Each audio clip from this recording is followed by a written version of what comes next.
So this is how we wash condenser with this water hose, medium pressure, and little bit up and down, up and down. So it will take out the dust from here, and that's how we wash it.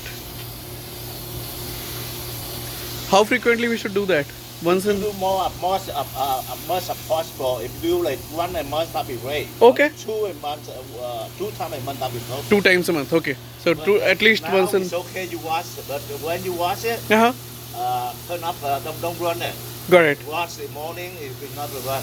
Got it. So Okay. when it's hot, Sure. no Yeah. work, no work. So once a month is ideal, and then more frequency is even better. But once a month definitely.